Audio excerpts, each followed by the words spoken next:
Hello everyone, my name is Angel Silva and my topic is depression and suicide prevention, focusing on teenagers and young adults. Mental health in teenagers is growing more than in adults.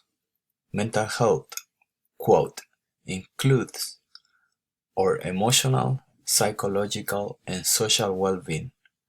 It affects how we think, feel, and act.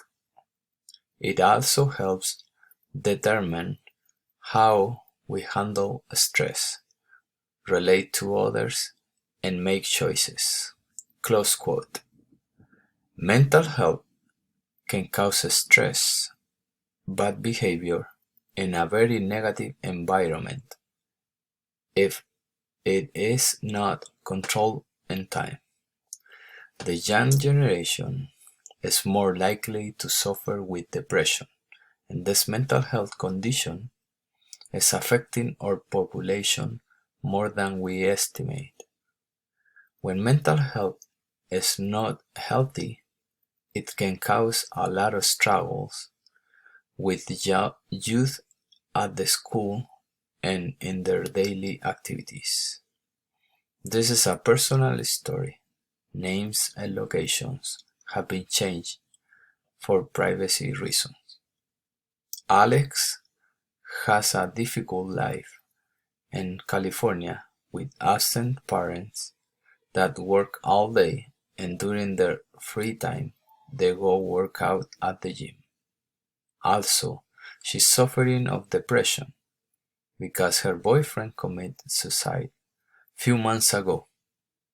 Alex gets motivated by training martial arts, but the death of her boyfriend at this young age caused her to feel depression, and she intended to commit suicide, but her parents found her and brought her to a hospital.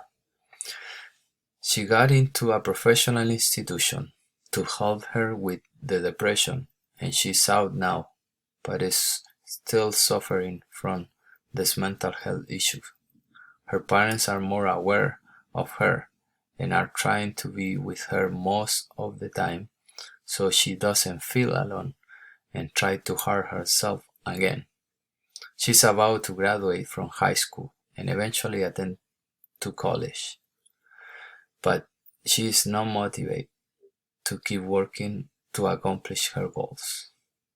If you are concerned about your mental health or you know someone who is struggling, reach out for help today.